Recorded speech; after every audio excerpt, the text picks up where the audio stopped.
person in this event. There was all of teacher, our friend from grade 6, and all the participants. First of all, let's pray and thank unto Allah Subhanahu wa Ta'ala who has given us mercies and blessings so we can attend and participate in this event in good condition and happy situation. Secondly, may peace and salutation always be given to our Prophet Muhammad Sallallahu Alaihi Wasallam as the last messenger of God who has guided us from the darkness to the brightness, from the stupidity to the cleverness. Thirdly, standing in front of you all, we are as the master of ceremony. Let me introduce myself. I am Yahya and my partner Amira. Acara ini merupakan acara pertama dari serangkaian webinar yang akan diselenggarakan oleh Exhibition Primary Years Program Grade 6 of Victos. Webinar kali ini mengusung tema teknologi dan lingkungan. Berikut kalian bacakan susunan acaranya. Pertama, pembukaan. Kedua, pembacaan ayat suci Al-Quran. Ketiga, sambutan. Keempat, exhibition speech. Kelima, pemaparan materi oleh panelis sekaligus diskusi dan tanya jawab. Keenam, penutup. Well, ladies and gentlemen, those are our agenda in this event. And now let's step to the first agenda. That is opening. Dan untuk mempersingkat waktu, marilah kita buka acara hari ini dengan membaca basmalah bersama-sama. Bismillahirrahmanirrahim. The next agenda is reciting of Holy Quran. Pembacaan ayat suci Al-Quran surah Al-Mulk oleh Aulia Nazalna Karima. Kepada Zalna dipersilakan. Assalamualaikum warahmatullahi wabarakatuh. Waalaikumsalam warahmatullahi wabarakatuh. A'udzu billahi minasyaitonir rajim. Bismillahirrahmanirrahim. Tabarakalladzi biyadihil mulku wa huwa ala kulli syai'in qadir. Alladzi khalaqal mauta wal hayata liyabluwakum ayyukum ahsanu amalan wa huwal azizul ghafur. Alladzi khalaqa sab'a samawati tibaqa ma tara fi khalqir rahmani min tafawut farja'il basara karrataini yanqaliba ilaikal basaru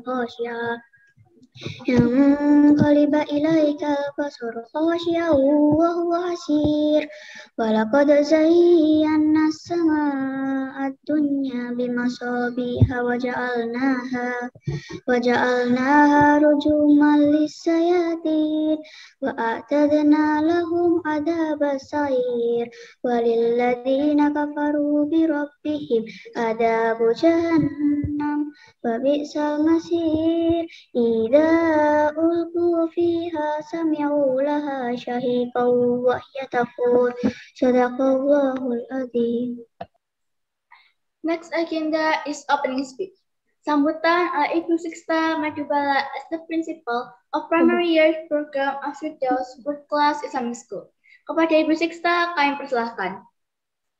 Terima kasih. Bismillahirrahmanirrahim. Assalamualaikum warahmatullahi wabarakatuh. Waalaikumsalam warahmatullahi wabarakatuh.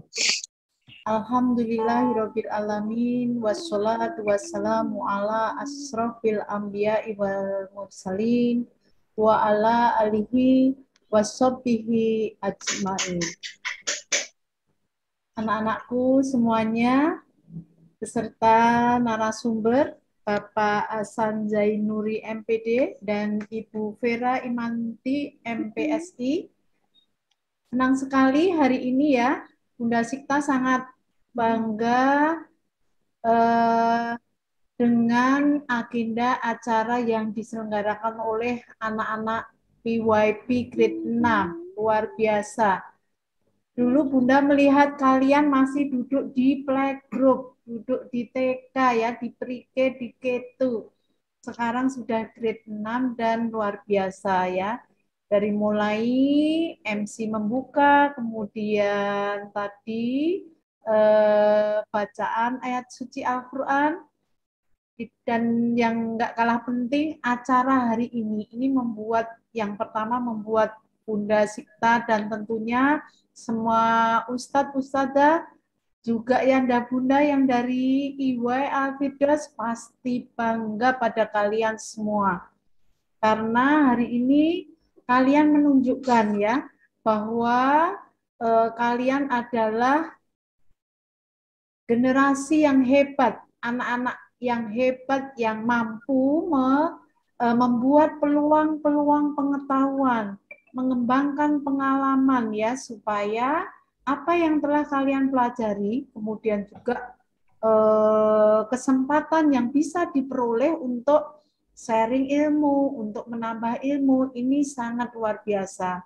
Karena jika sejak dini kalian lakukan ini, pasti kelak nanti kalian akan memiliki satu wawasan yang semakin luas bagaimana pengetahuan itu di sekitar kita. Kemudian yang kedua, kalian mempunyai pengalaman untuk bisa berorganisasi, kemudian untuk bisa membangun komunikasi yang efektif seperti hari ini ya. Karena hari ini nanti tentunya dengan kegiatan ini banyak memberikan wawasan, banyak memberikan kesempatan kalian untuk berbagi ilmu, bahkan bisa berdiskusi. Nah, ini hal yang luar biasa. Bunda dan Ustadzah tentunya akan support kalian semua, dan barangkali nanti ke depannya kegiatan-kegiatan semacam ini bisa dikembangkan, dan tentunya nanti ketika kalian di jenjang yang lebih tinggi ya, pasti kesempatan seperti ini bisa dilakukan lebih baik lagi dan semakin luas jangkauannya. Terima kasih, selamat melaksanakan kegiatan webinar hari ini. Sukses selalu buat kalian. Bismillah, semoga semuanya berjalan dengan baik dan lancar. Terima kasih, waktu saya kembalikan. Wabillahi taufiq wal hidayah. Wassalamualaikum warahmatullahi wabarakatuh. Waalaikumsalam warahmatullahi wabarakatuh. And then the next agenda is exhibition speech by Ahmad Yahya Husaini. Good morning, ladies and gentlemen. It's such a big honor for I can see you. It's a wonderful occasion. First, allow me to introduce myself. I'm Ahmad Yahya Husaini, and I'm grade 6 of student of primary years program of Firdaus. How proud I am to be trusted to represent my friends in giving the opening speech in this event. Di Sekolah Al-Firdaus, siswa memang selalu ditantang dengan beragam proyek. Proyeknya pun merupakan bentuk aplikasi langsung dari ilmu yang kami dapatkan dalam proses pembelajaran di kelas. Nah, salah satu proyek yang sekaligus menjadi puncak pembelajaran yang harus kami susun adalah exhibition. Exhibition adalah event di mana siswa diberi kesempatan untuk berbagi pemahaman tentang masalah atau topik kehidupan nyata yang telah dibahas. Ini merupakan cara yang bagus bagi siswa dalam merefleksikan semua pembelajaran sambil mengembangkan keterampilan presentasi dan asesmen. I have a very good quote from Imam Abu Hamid Al-Ghazali.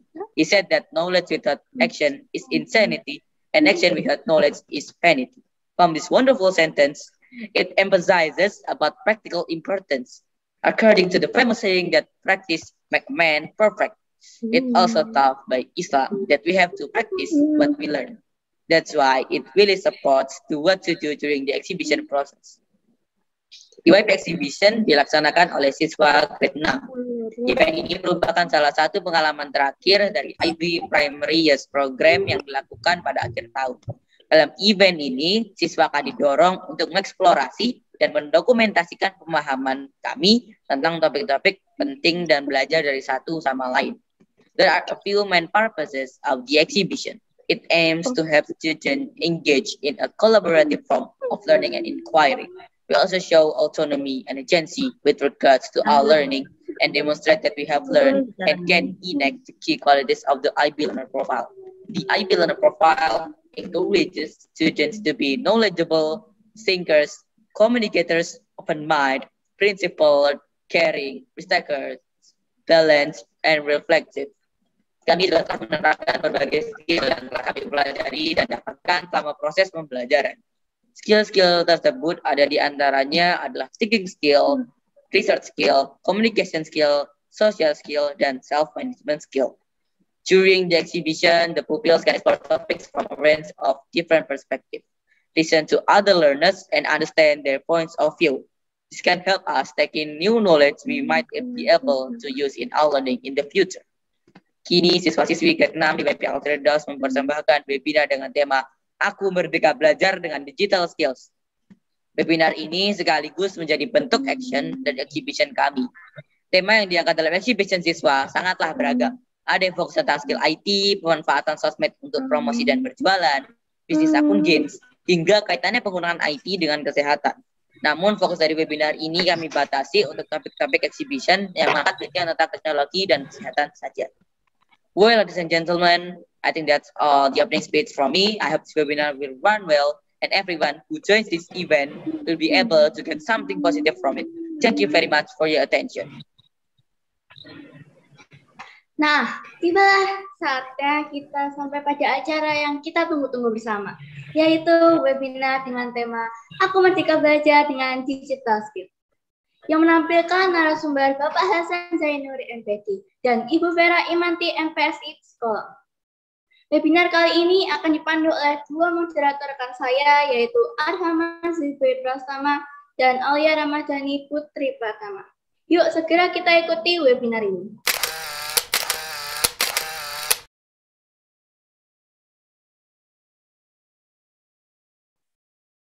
Terima kasih kepada rekan MC atas kesempatan yang diberikan. Baiklah, langsung saja kita memasuki acara inti yang paling kita tunggu, yaitu penyampaian materi sekaligus diskusi, yang nantinya juga ada sesi tanya jawab setelah dua pemateri menyampaikan materinya. Namun sebelumnya saya ingin menyapa Bapak dan Ibu Guru serta peserta webinar lainnya. Kepada yang terhormat Ibu Sixta Madubala selaku Principal of Primary Program Alfidos World Class Islamic School, yang terhormat Ibu Aris Ariyanti selaku Koordinator of Primary Program Alfidos World Class Islamic School, yang terhormat Bapak Hasan Zainuri Magister Pendidikan, dan Ibu Vera Imanti Magister Psikolog. Psikolog selaku narasumber yang sudah hadir di dalam acara webinar ini, yang terhormat Bapak dan Ibu Guru serta teman-teman yang saya sayangi, serta hadirin peserta webinar yang insya Allah berbahagia.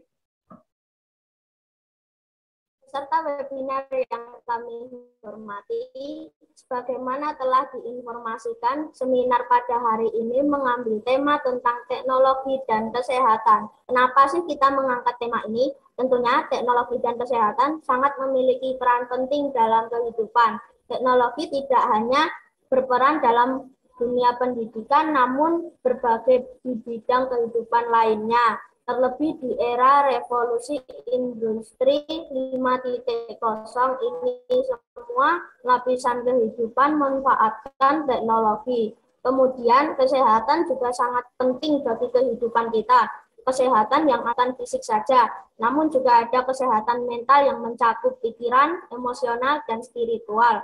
Pada kesempatan kali ini sudah hadir narasumber yang hebat dan ahli di bidangnya, yaitu Bapak Hasan Zainuri MPD dan Ibu Vera Imanti MPSI Psikolog. Selanjutnya kami akan membacakan mengenai profil beliau. Baik, saya akan membacakan profil narasumber kita yang pertama, yaitu nama Pak Hasan Zainuri MPD, tempat tanggal lahir Wonogiri 24 Maret 1989, pekerjaan dosen prodi Pendidikan Bahasa Inggris FKIP Universitas 11 Maret, riwayat pendidikan S1 Pendidikan Bahasa Inggris 2006 sampai 2011 UNS, S2 Pendidikan Bahasa Inggris 2011 sampai 2013 UNS, penghargaan dalam 10 tahun terakhir 1 peserta pemilihan mahasiswa berprestasi tingkat nasional sampai Kemendikbud 2009, 2 juara 1 mahasiswa berprestasi UNS 2009, 3 juara 1 mahasiswa berprestasi UNS 2009, 4 juara 3 dosen berprestasi UNS bidang sosial humaniora UNS 2019.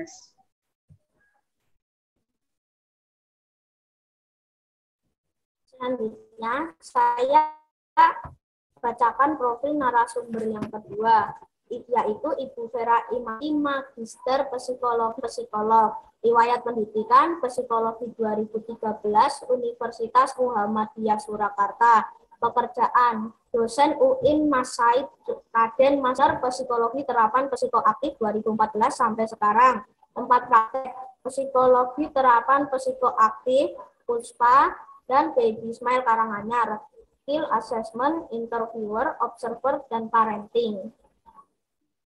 Baiklah, setelah kita perkenalan melalui profil narasumber kita pada webinar ini, selanjutnya saya akan menyampaikan beberapa ketentuan acara inti kita sebagai berikut. 1. Penyampaian materi untuk setiap pembicara akan diberikan waktu selama 30 menit. 2. Selama pemateri menyampaikan materi, peserta tidak diperbolehkan melakukan interupsi.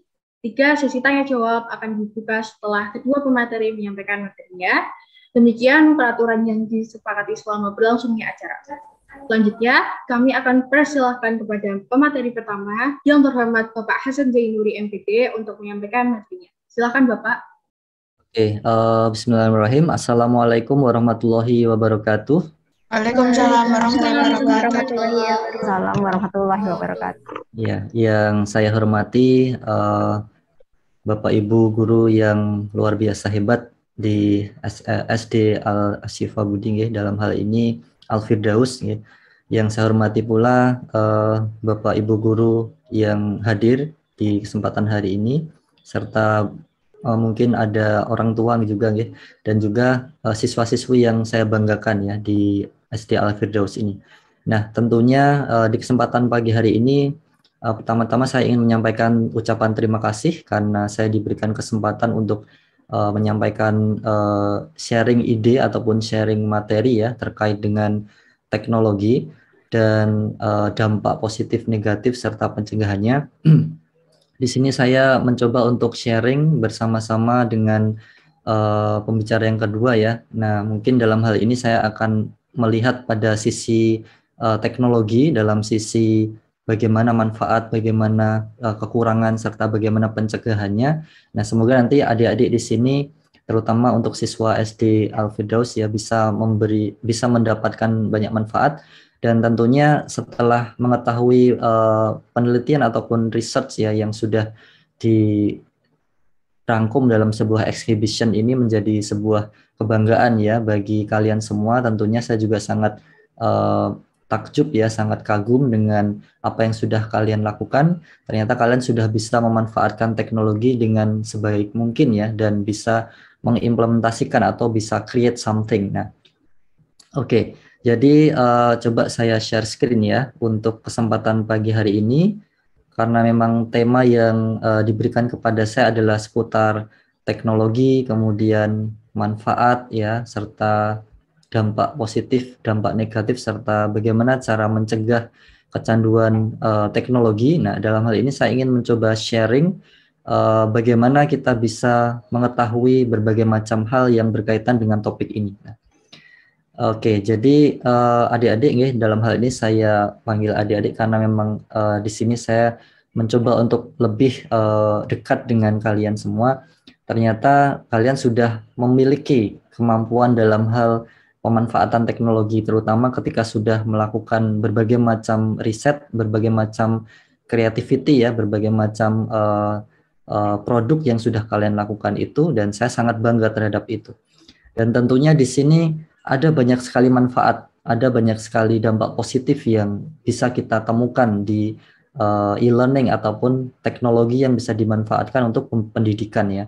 Dalam hari ini SD Al-Firdaus tentunya sangat-sangat bisa mumpuni ya dalam hal pemanfaatan teknologi e-learning, dan tentunya akan saya sampaikan beberapa dampak positif. Selain itu juga ada dampak negatif juga, karena seringkali kita mengetahui adanya istilah gadget addiction ya, dalam hal ini smartphone ataupun tablet ataupun komputer, laptop, video games dan seterusnya.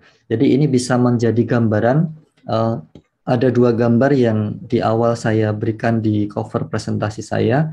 Tentunya di sini membuat kita menjadi lebih paham bahwa e-learning menurut gambar ini ya, as you can see in this picture, there are so many advantages. Ya. Ada banyak sekali manfaat, seperti bisa membelajarkan siswa dengan komputer, membelajarkan siswa secara maya, gitu, secara virtual, dan lain sebagainya. Akan saya sampaikan nanti lebih detail di slide selanjutnya.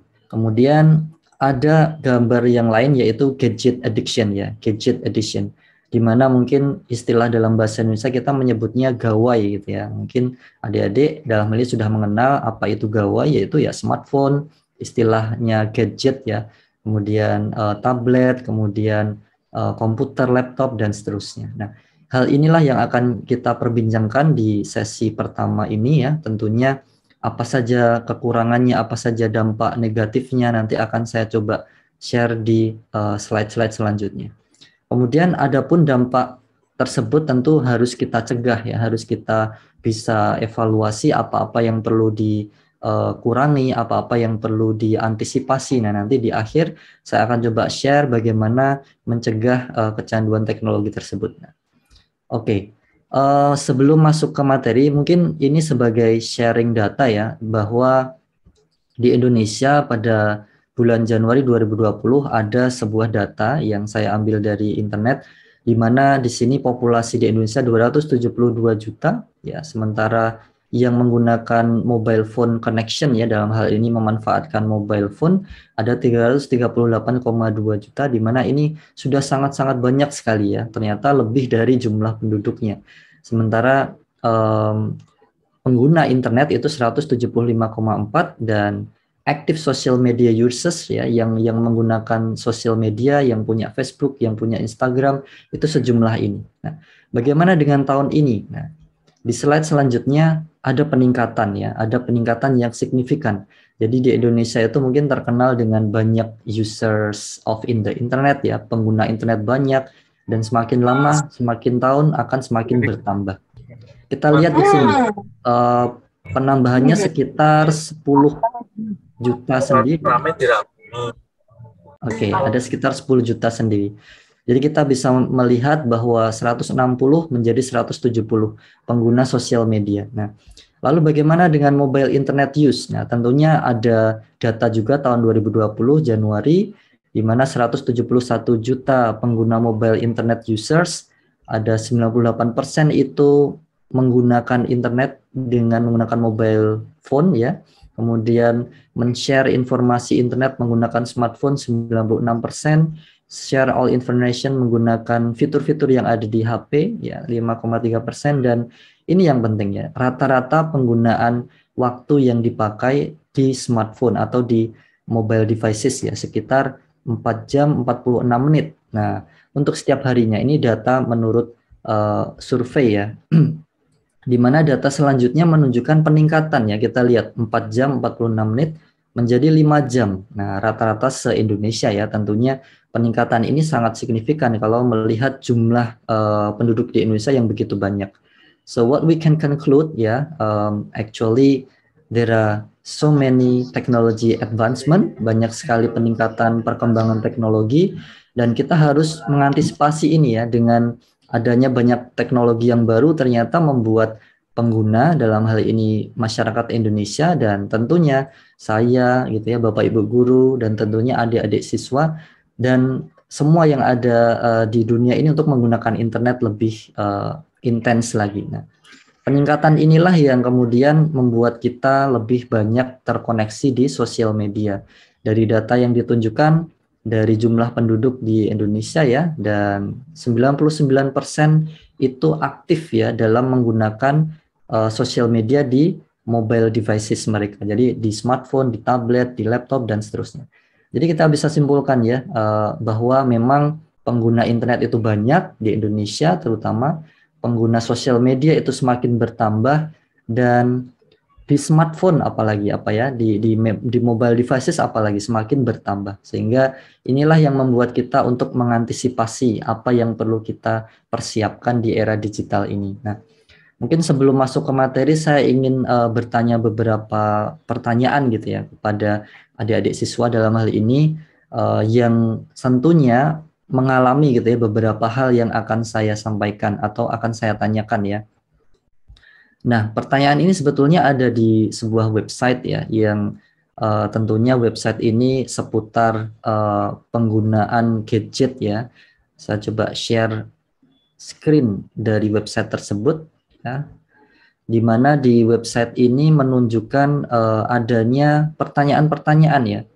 There are some questions which are related to technology addiction. Jadi ada kecanduan teknologi. Nah, misalkan di sini, ya, yang saya centang berarti mungkin ya adik-adik siswa di sini pernah melakukannya atau mungkin sering juga mengalaminya ya. Saya biasanya makan di depan komputer dan televisi. Oke, silahkan raise your hand. Adik-adik sekiranya memang pernah melakukan ini, bisa raise your hand ya. Tahu ya ada menu raise hand di Zoom. Atau bisa leave a comment in the chat box ya. Kira-kira pernah tidak? Ya gitu ya. Nah, tentunya pasti pernah ya. Nah, silahkan. Jadi memang kita biasa melakukan hal seperti ini ya. Biasanya makan di depan komputer dan televisi. Nah, ini kecanduan juga ya, kecanduan teknologi. Makan ya di meja makan ya tentunya. Tapi seringkali kita sambil lihat komputer atau sambil lihat televisi. Lalu saya pergi ke kamar mandi dengan laptop, tablet, dan ponsel. Nah, ini biasa ya, siapa ayo yang pernah melakukan ini atau sering ya. Kemudian saya memeriksa akun media sosial saya setidaknya setiap jam. Nah, saya juga ya, dan tentunya adik-adik juga, Bapak Ibu guru juga. Nah, tapi semua ini kita perlu pahami bersama bahwa yang disebut dengan addiction itu ada levelnya. Jadi levelnya ada yang mungkin level yang sudah tidak bisa di antisipasi lagi gitu ya, atau masih level normal atau sedang-sedang saja. Nah, ada beberapa pertanyaan di sini ya. Saya mengirim pesan beberapa kali ya. Saya memeriksa apakah pesan sudah tiba. Jadi kayak WhatsApp kayak gitu ya, dan seterusnya. Saya menggunakan beberapa kata dari internet dalam kehidupan sehari-hari. Jika tidak ada WiFi, lalu bisa pindah ke lokasi yang lain ya. Kemudian saya ada beberapa perangkat ya, ada 2 HP, 2 tablet, 2 komputer. Nah, ini seperti ciri-ciri yang benar-benar orang yang sudah technology addicted ya, sudah terkecanduan terhadap internet ya.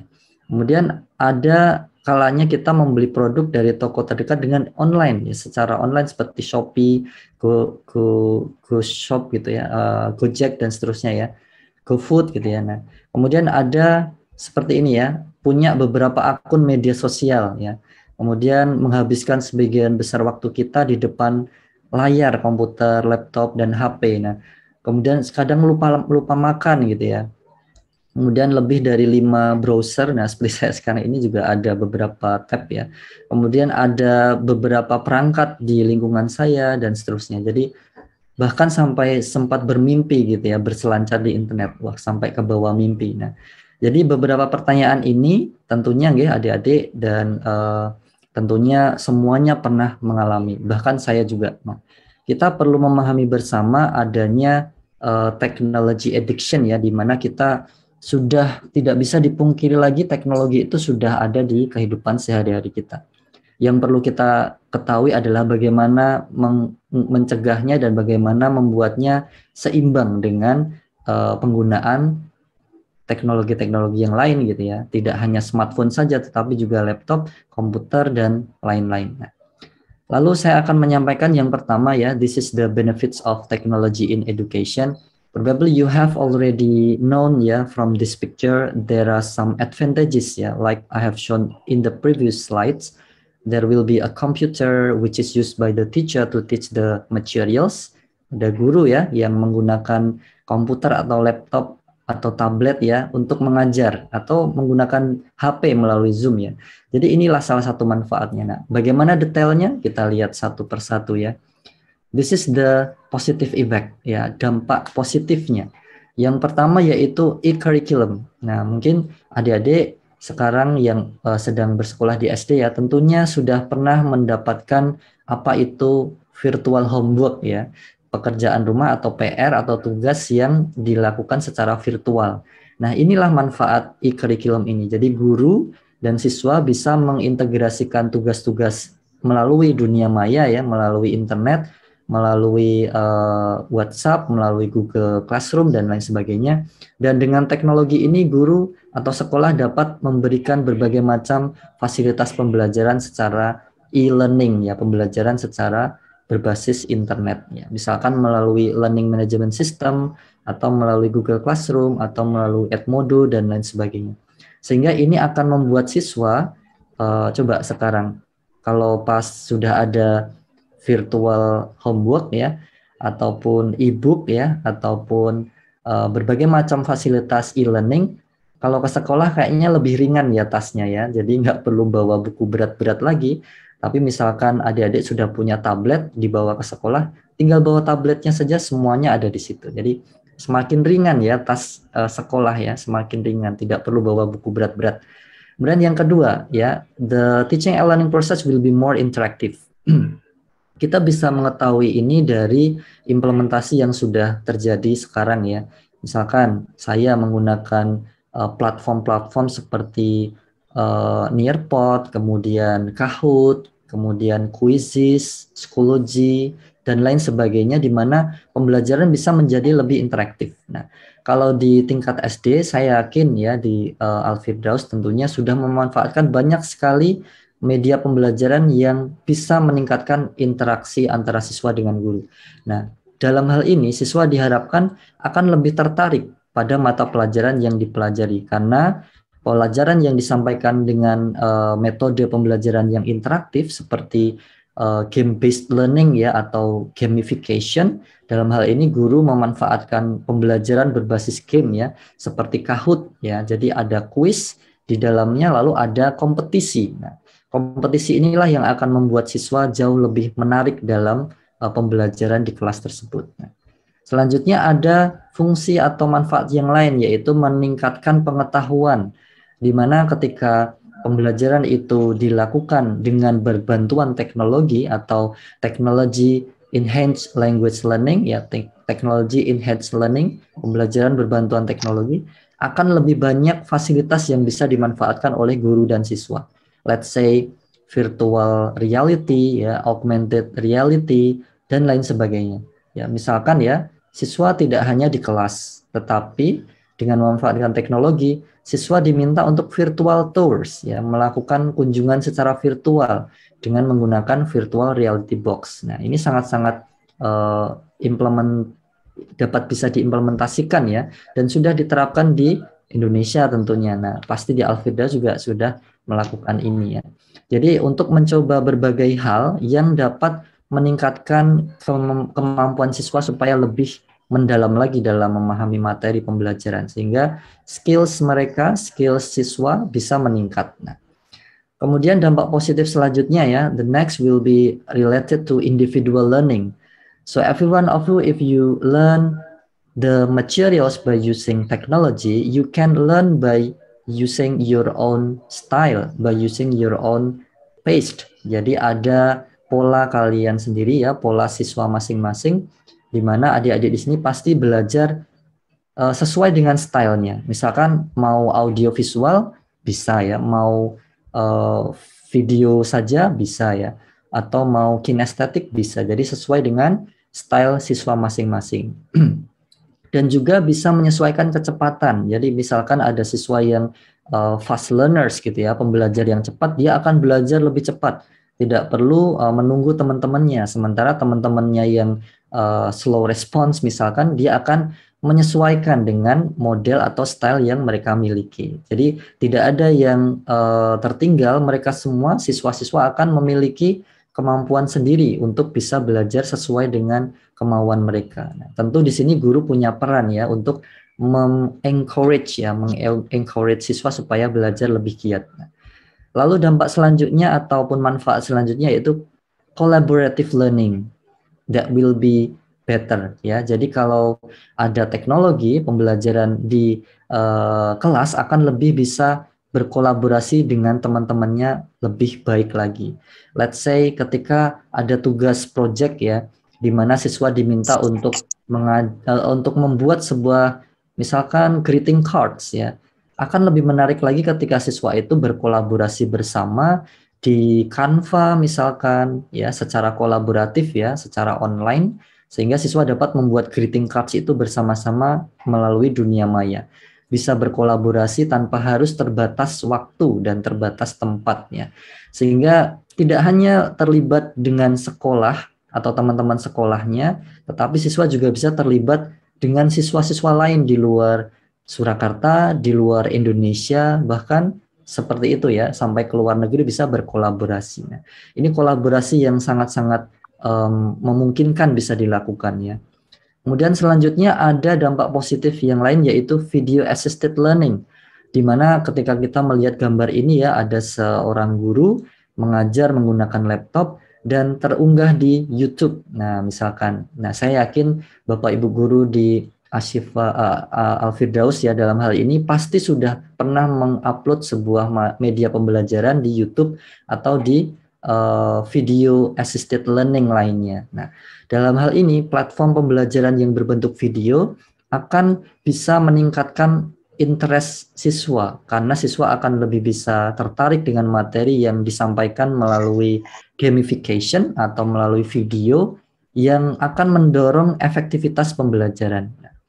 Dan di sini pasti akan meningkatkan interaksi siswa dalam hal menjawab pertanyaan, dalam hal mengerjakan tugas dan seterusnya. Jadi sangat-sangat memungkinkan sekali video assisted learning ini diintegrasikan berbantuan teknologi. Salah satunya dengan gamification. Nah, kemudian kalau kita melihat gambar sebelumnya ya, kolaborasi, melihat gambar sebelumnya, individual learning, 3 dampak positif ini bisa kita terapkan terutama untuk adik-adik siswa yang pasti ya rasa ingin tahu atau curiosity-nya sangat-sangat tinggi. Nah, selanjutnya ada dampak positif yang lain yaitu terkait dengan digital whiteboards. Nah, silahkan mungkin adik-adik di sini yang sedang belajar ataupun sedang mempelajari materi-materi tertentu yang sudah diajarkan oleh Bapak Ibu guru yang luar biasa tentunya pernah gitu ya, bahkan selalu gitu ya,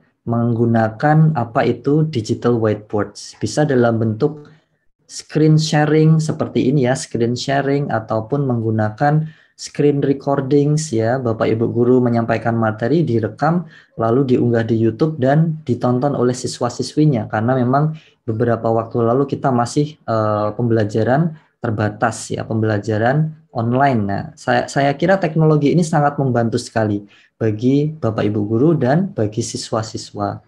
Nah, dan melihat gambar ini tentunya dengan berbagai macam jenis whiteboard ya seperti screen recording, screen sharing dan berbagai macam jenis hal digital tentunya akan membuat banyak sekali manfaat yang bisa diterima atau bisa dimiliki oleh siswa dan guru dalam hal ini dalam pembelajaran online ya.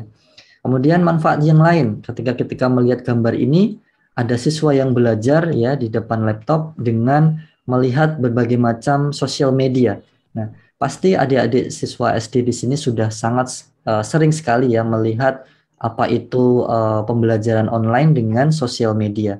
Tapi harus diperhatikan waktu untuk mengakses ya sosial media tersebut. Nah, nanti di part selanjutnya akan saya sampaikan. Jadi ketika kita dalam hal ini pembelajar ya, peserta didik belajar melalui media sosial, ternyata teknologi tersebut yang disampaikan melalui media sosial ataupun presentasi online dapat membuat kelas lebih interaktif ya. Ketika Bapak Ibu guru share di sosial media gitu ya, siswa dapat memberikan komentar, dapat memberikan feedback secara langsung ya, tanpa ada batasan waktu dan batasan lokasi atau distance ya. Selanjutnya ketika kita melihat gambar ini ya, banyak sekali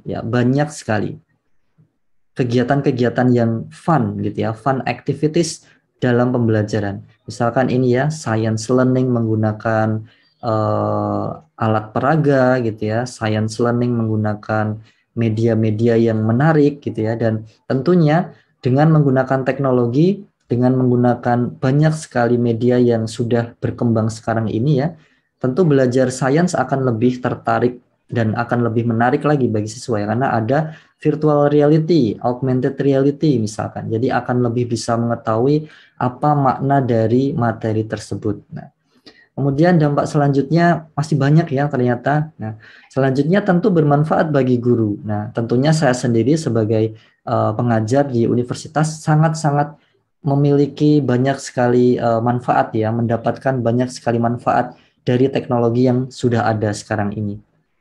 Jadi bisa memanfaatkan berbagai macam aplikasi, platform, teknologi yang sudah ada, bahkan bisa membuat media sebagaimana mengadopsi media yang sudah ada supaya bisa meningkatkan metode pembelajaran yang biasanya hanya misalkan ceramah ya menjadi lebih interaktif ya, karena media pembelajaran yang dipakai jauh lebih bagus ya, jauh lebih esensial untuk metode yang dipakai. Nah, dan tentunya akan membuat siswa lebih fokus ketika mempelajari materi tersebut. Karena siswa akan selalu mendapatkan materi yang baru, materi yang menarik berupa gamification, berupa interaktif ya, kegiatan interaktif. Tentunya ini sangat-sangat manfaat sekali bagi guru dan siswa.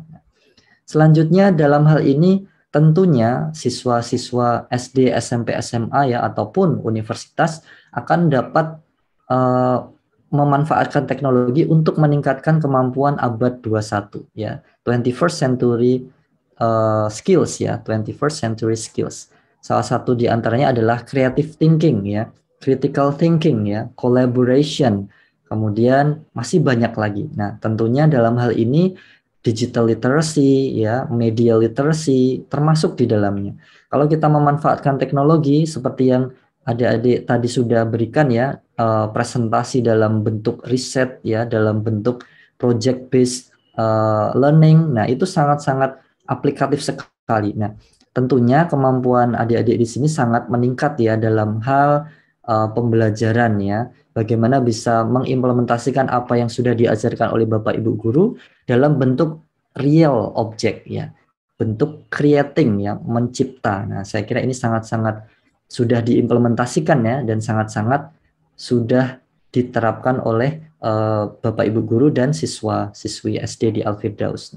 Dan tentunya inilah manfaat yang selanjutnya yang tentunya berkaitan dengan biaya ya. Technology for Education atau EduTech ini sangat-sangat terjangkau ya. Kalau kita melihat pada 3 atau 4 tahun lalu ya, di mana ketika kita belajar menggunakan buku, nah tentunya buku ini ya saya juga mengaku ya, ketika saya dulu belajar SD, SMP, SMA, bukunya banyak banget yang dibawa karena berat ya, karena besar-besar sehingga berat ya. Sehingga sekarang ini sudah jarang sekali ya buku berat atau buku besar atau buku yang berat akan memperberat siswa ketika ke sekolah. Jadi tas sekolah yang dibawa itu mungkin lebih sedikit isinya ya, bukunya sudah digital, bukunya sudah dalam bentuk e-book. Nah, sehingga adik-adik di sini tentunya mendapatkan manfaat di sini, yaitu tidak perlu membeli buku 1 tahun 1 kali, tetapi bisa saja hanya membeli 1 e-book, bisa untuk berkali-kali, bisa untuk adiknya nanti. Nah, tentunya biaya penyelenggaraan pendidikan jauh lebih terjangkau dan lebih hemat. Misalkan tadi ya, yang sebelumnya adalah buku hard file menjadi buku soft file. Nah, tapi tentu biaya pengadaan komputer, laptop, tablet, dan seterusnya juga perlu diperhitungkan ya. Tapi kalau kita melihat dari segi efisiensi, mungkin lebih efisien ketika memanfaatkan teknologi. Nah, kemudian selanjutnya, ini adalah efek ya atau dampak negatif teknologi ya. Saya akan memutar sebuah video dari YouTube ya yang mungkin bisa memberikan gambaran apa saja efek-efek negatif dari technology addiction atau kecanduan teknologi dalam smartphone ataupun laptop ataupun komputer, video games dan seterusnya ya, karena banyak sekali jenis gadget addiction ya. Oke, kita coba putar ya.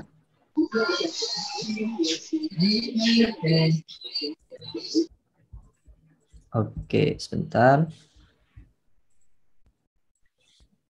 Tampaknya ada kendala.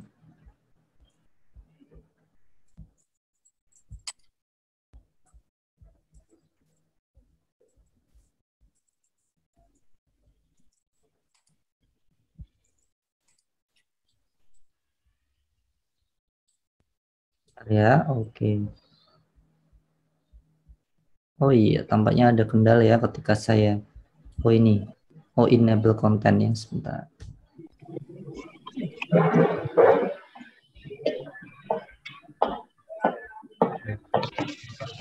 Saya share lagi ya. Jadi ketika kita melihat video ini mungkin nanti kita bisa mengetahui apa dampaknya ya. Saya slideshow. Oke. Enggak ada ya, Pak?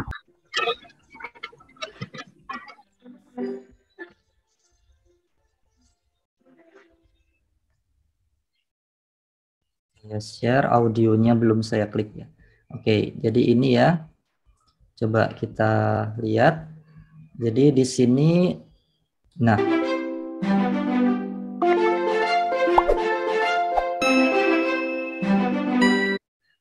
yang pertama, memang anak-anak sekarang itu atau di generasi milenial ya, generasi digital, sudah kita tidak bisa memungkiri ya, generasi digital native itu sekarang ini dialami oleh anak-anak. Dalam hal ini anak SD, SMP, SMA ya.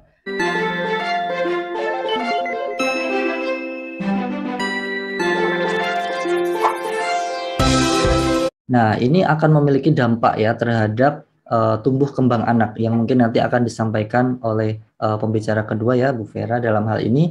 Nah, saya akan sedikit menyinggung ya apa saja efek-efek yang bisa kita ketahui.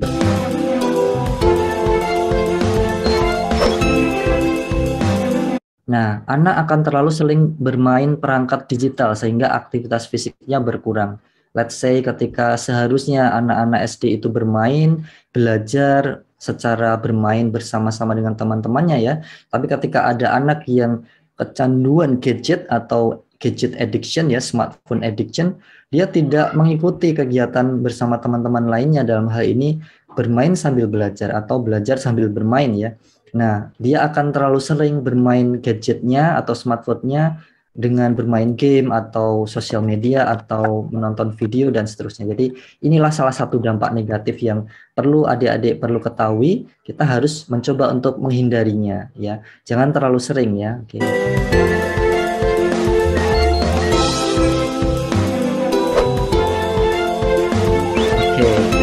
Yang kedua ya, tadi sempat ada pertanyaan di awal yang saya sampaikan, anak akan sering menahan lapar, menahan haus dan keinginan untuk buang air gitu ya. Terkadang sampai ke pencernaan, sampai-sampai karena terlalu banyak di depan laptop, di depan komputer, di depan gadget, itu menghilangkan rasa laparnya, menghilangkan rasa hausnya seperti itu.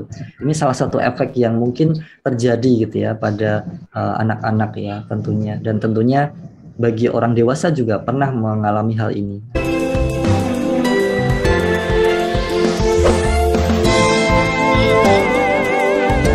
Selanjutnya, anak cenderung tumbuh menjadi pribadi yang egois dan sulit bergaul. Kenapa bisa begini? Karena ketika anak selalu memegang HP, selalu menggunakan smartphone mereka, dan tidak ada interaksi sosial dengan anak-anak yang lain atau dengan orang tua bahkan, maka dia akan menjadi lebih egois, sehingga tidak bisa bergaul dengan teman-teman yang lain. Nah, sehingga ini menjadi efek yang bisa terlihat ya ketika seorang anak atau seorang siswa yang terlalu sering menggunakan smartphone, dia akan kurang dalam berinteraksi sosial dengan teman-temannya ya.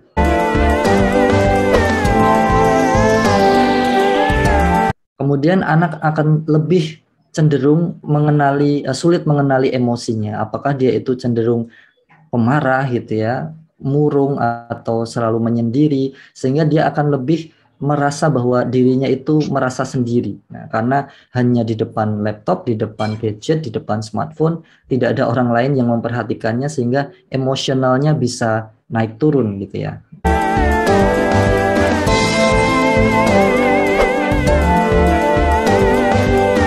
Nah, anak cenderung mengalami perkembangan otak yang tidak seimbang. Nah, mungkin secara psikologi nanti akan disampaikan lebih detail. Nah, dalam hal ini mungkin kita melihat ya, ketika tidak seimbang ini karena ada efek negatif dari misalkan video games ya, dalam hal bermain video games, bermain game online dan seterusnya, ini akan mempengaruhi kecerdasan anak. Nah, ini yang berkaitan dengan bahasa. Ketika ada seorang anak yang terlalu gadget addiction ya, dalam hal ini terlalu kecanduan terhadap gadget, dia akan senantiasa tidak begitu mahir dalam penggunaan bahasa, karena dia lebih cenderung untuk menyendiri, tidak menyampaikan jiwa sosial interaksi dengan teman yang lain, sehingga bahasa atau interaksi dengan orang lain itu akan terbatas. Oke. Jadi itulah ya beberapa dampak negatif yang tentunya banyak sekali dampak negatif, tapi saya sampaikan sekilas yang mungkin perlu kita ketahui ya adik-adik. Dalam hal ini banyak dampak negatif ketika gadget addiction itu dialami oleh seorang anak atau seorang siswa ya, dan orang dewasa juga. Jadi harus diperhatikan. Nah, Sisa. Kemudian slide selanjutnya berkaitan dengan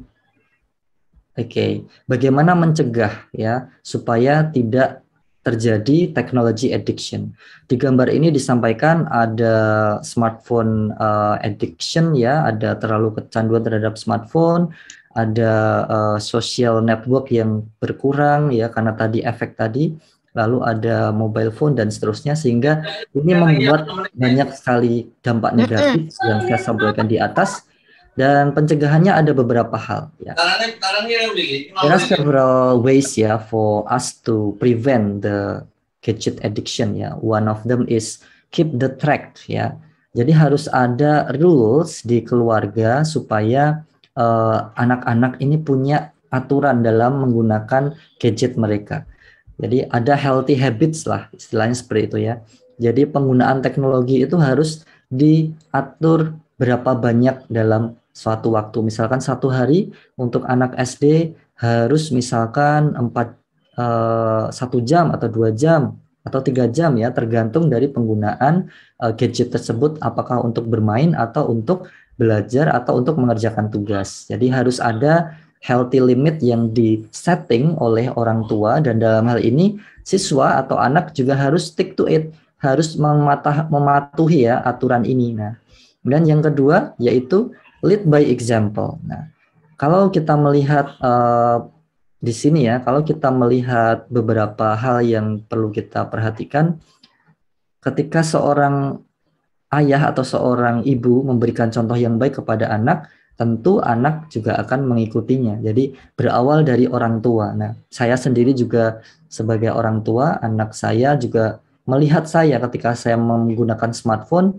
harus saya berikan contoh. Ketika makan jangan memegang HP ya, ketika sholat jangan ya langsung megang HP tapi langsung ngaji misalkan ya. Jadi inilah contoh-contoh yang bisa diberikan oleh orang tua kepada anak agar tidak terlalu addicted terhadap smartphone atau gadget ya. Kemudian selanjutnya itu family time ya. Melihat gambar ini tentu kita bisa melihat bersama ya adik-adik, pasti pernah ya, dan semoga selalu ada waktu untuk keluarga. Misalkan untuk weekend ya, hari Minggu no gadget at all ya. Kita bisa menerapkan screen free activities, jadi tidak boleh memegang HP sama sekali. Kita dalam hal ini keluarga melakukan kegiatan bersama-sama seperti piknik atau bermain bersama di ruang tamu atau memecahkan atau memasak bersama ya. Dan itu saya rasa sangat-sangat menarik. Jadi kegiatan-kegiatan yang menarik, fun activities, it can be implemented ya for us to prevent the gadget addiction. Nah, selanjutnya ada beberapa pencegahan yang kurang lebih berkaitan dengan hobi atau kegemaran ya. When we have already had a hobby ya, misalkan dalam hal ini saya menunjukkan bersepeda ya, cycling, dan saya yakin adik-adik siswa SD Al-Firdaus sangat suka untuk bersepeda ya, apalagi sekarang sedang tren gitu ya. Nah, tentunya kita bisa mengganti ya kebiasaan di depan HP yang biasanya setiap sore di depan smartphone, kita bisa ganti dengan menggantinya dengan hobi yang sudah ada, misalkan memancing ya, bersepeda, berlari-lari, jogging ya, atau melakukan olahraga lain. Nah, ini sangat-sangat bisa diimplementasikan ya oleh keluarga. Replace screen habits with screen free hobbies ya. Selanjutnya yaitu screen free days, hampir sama seperti family time, but in this case the family should have 1 day in a month ya, let's say, or 4 days in a month. Jadi kayak 4 hari dalam 1 bulan free days for smartphone, for gadget ya. Jadi tidak boleh memegang HP, tidak boleh memegang laptop, tidak boleh memegang tablet dan seterusnya. Dan ini seperti istilah no gadget day ya, tidak ada gadget di hari itu. Nah, ini akan memberikan manfaat kepada orang tua, siswa, dan juga keluarga yang bisa menerapkannya, bahwa akan memaknai bahwa hari itu gitu ya, free screen day ini adalah hari yang sangat-sangat bisa menjadi hari yang bermakna gitu, karena bersama-sama melakukan kegiatan yang menyenangkan tanpa adanya interruption, yaitu gadget itu sendiri. Nah, jadi dari sini kita bisa simpulkan bahwa apapun itu ya, teknologi pasti punya manfaat ya, pasti punya berbagai macam hal ya yang perlu kita bisa ketahui bersama. Nah, oh ya ini tadi sudah. Dalam hal ini ya, kita tidak boleh meng-underestimate manfaat dari teknologi. Jadi jangan sampai kita menganggap bahwa teknologi itu adalah sesuatu yang akan membuat pembelajaran menjadi lebih buruk atau pembelajaran menjadi lebih repot, pembelajaran menjadi lebih complicated ya. No, don't say like that ya. So we have to ensure that the power of technology will enhance the learning experience ya, so that it will be more meaningful. Jadi akan lebih bermakna lagi ya ketika kita belajar memanfaatkan teknologi, dan semua itu harus dipahami bersama ya. Manfaatnya banyak yang saya sampaikan tadi ya, mulai dari meningkatkan pengetahuan, membuat pembelajaran lebih efisien, individual learnings dan lain sebagainya ya, terutama bagi guru akan sangat bermanfaat sekali. Dan tapi kita juga perlu mengantisipasi dampaknya. Nah, salah satu dampak yang mungkin seringkali terjadi adalah berkaitan dengan social interaction yang sangat kurang. Di internet banyak sekali gambar ya, ketika adik-adik ketika googling ya, social interaction when using smartphone ya, ketika sedang menggunakan smartphone, dia atau pengguna smartphone itu akan fokus pada HP-nya, tidak pada orang lain di sekitarnya, sehingga social interaction-nya sangat-sangat kurang dan ini tidak boleh terjadi. Jadi itulah yang bisa saya sampaikan ya, dan tadi yang terakhir adalah pencegahannya dengan cara bagaimana. Ada beberapa langkah yang perlu kita ketahui ya, seperti adanya family time, adanya no screen time ya, kemudian beberapa hal yang perlu kita terapkan ya, semoga bisa diterapkan di kehidupan sehari-hari. Nah, mungkin itu saja dari saya karena memang waktu yang diberikan ya sudah mencukupi. Nah, tentunya nanti ketika ada yang ingin didiskusikan bisa pada sesi tanya jawabnya. Tentunya saya sangat bangga ya sekali lagi kepada adik-adik SD Al-Firdaus dalam hal ini sudah menyelenggarakan acara ini, sudah memiliki produk yang sangat luar biasa ya dalam hal ini mengimplementasikan teknologi menjadi reality, dan saya sangat kagum ya terhadap apa yang sudah kalian lakukan. Saran saya tetap antisipasi, jaga keseimbangan antara penggunaan teknologi karena ini akan memberikan efek, dan efek itu ketika sudah terlalu larut ya atau sudah terlalu jauh, efeknya akan membuat kita tidak bisa lepas dari gadget tersebut. Nah, tentu akan diperlukan banyak sekali treatment yang lebih complicated lagi. Mungkin itu saja dari saya. Terima kasih ya. Assalamualaikum warahmatullahi wabarakatuh. Waalaikumsalam warahmatullahi wabarakatuh.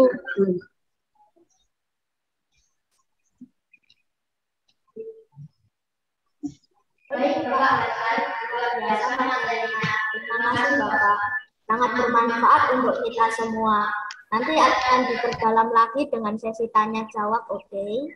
Peserta webinar yang saya hormati, selanjutnya pemateri yang kedua tentu tak kalah menariknya, yaitu Ibu Vera. Silakan Ibu.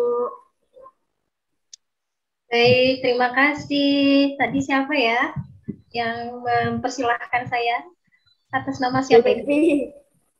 Oh, Zebi, Masya Allah. Terima kasih Zebi sudah dipersilahkan. Baik, bismillahirrahmanirrahim. Assalamualaikum warahmatullahi wabarakatuh, teman-teman semua. Waalaikumsalam warahmatullahi wabarakatuh. Ya, yang saya hormati, narasumber yang pertama Bapak Hasan Zainuri, pemaparannya sangat bagus sekali, dan Bapak Ibu guru yang ada di sini dan teman-teman semua yang hebat-hebat semua. Mohon maaf tadi terlambat, jadi nggak lihat tadi presentasinya teman-teman, hasil risetnya seperti apa gitu ya. Sayang sekali, tapi nggak apa-apa. Dari pemaparan Pak Zainuri sudah komplit sekali gitu. Tadi udah diperkenalkan juga ya sama siapa tadi yang memperkenalkan Sivi Narsum itu tadi. Bagiannya siapa tadi? Oh, Zebis juga. Masya Allah, luar biasa. Oke, saya langsung share screen aja ya. Untuk materi selanjutnya, kita nanti akan banyak membahas tentang kesehatan mental. Nah, tadi sudah banyak dibahas tentang digitalnya sama Pak Hasan Zainuri. Nah, ini saya mau coba ceritanya tentang kesehatan mental nih. Oke, udah kelihatan ya. Nah, ini saya ambil temanya digital sehat, sehat mental. Jadi tadi terakhir Pak Hasan menyampaikan nggak apa-apa terus explore gitu ya, nggak apa-apa teman-teman tetap aja ngelakuin apa namanya riset tentang digital ya. Kita hidup berdampingan 2 tahun pandemi, kita belajarnya daring, kita belajarnya online gitu. Jadi kalau ini sahabatan udah 2 tahun itu udah deket gitu ya. Kalau ini teman berarti ini udah deket. Artinya kita sudah dekat dengan apa namanya era digital gitu ya. Dengan sesuatu yang semuanya serba online gitu. Sehingga teman-teman sendiri bahkan sekarang teman-teman risetnya itu tentang hal-hal yang berkaitan dengan dunia digital seperti itu. Tapi tetap kita harus memperhatikan kesehatan mentalnya seperti apa. Oke, teman-teman, sehat itu apa? Ada yang tahu sebelum kita membahas kesehatan mental? Sehat itu tidak sakit, pola hidupnya sehat. Hidupnya sehat. Dan itu adalah orang yang normal. Orang yang normal. Oke. Yang lain siapa lagi nih? Anak-anak hebat. Sehat itu apa ya?